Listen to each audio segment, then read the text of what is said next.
तो लिखेंगे this shows how two charges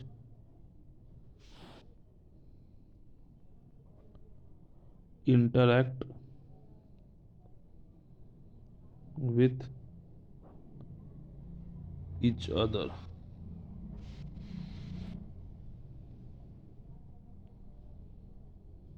It states that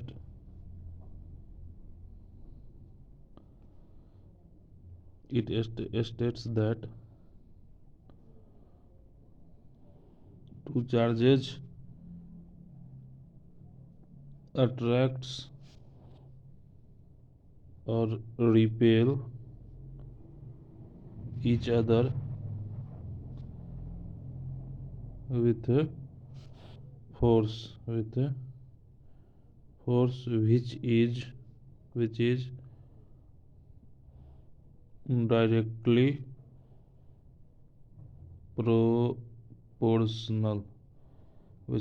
proportional to the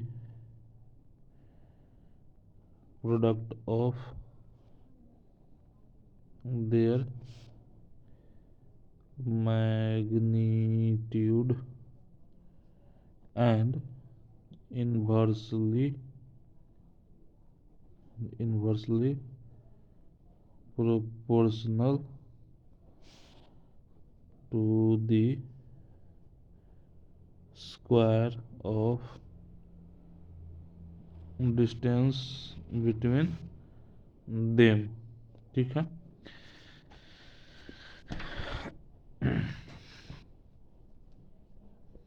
यानी दो टेस्ट चार्ज लेते हैं। टेस्ट चार्ज बेसिकली हम लोग हमेशा पॉजिटिव ही लेते हैं। तो एक टेस्ट चार्ज ये Q1 ले लिए और एक टेस्ट चार्ज हम ले लिए यहाँ पे Q2।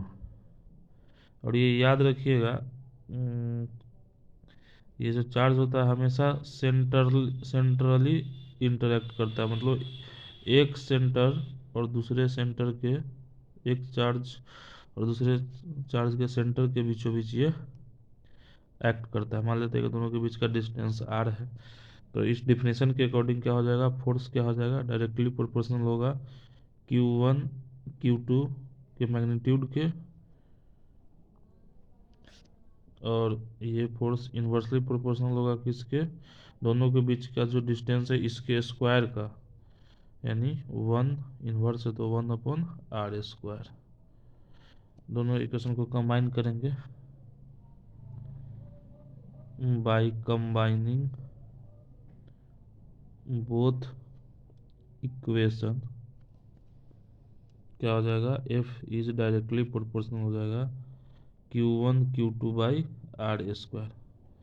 अगर कूलम्ब्स लॉ का डिफिनेशन याद नहीं हो पा रहा है तो आप केवल इतना लिख, इसको भी याद रखिएगा, तो इससे आप डिफिनेशन बना सकते हैं। देखिए F डायरेक्टली प्रोपोर्शनल है किसके, Q1 और Q2 का जो मैग्नी प्रोडक्ट होगा, दोनों के बीच मल्टीप्लाई हो रहा है यानी प्रोडक्ट है।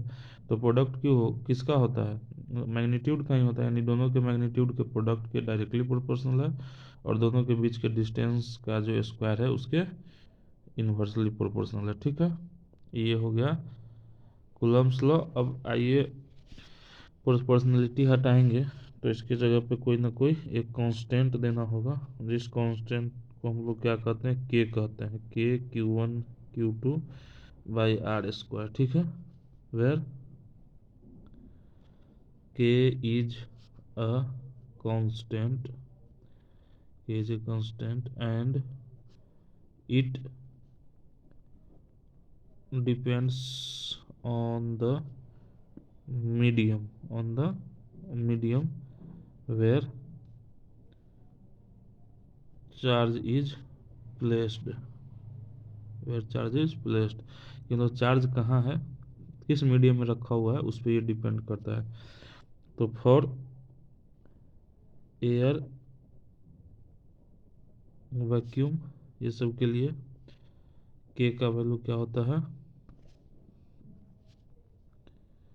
9.9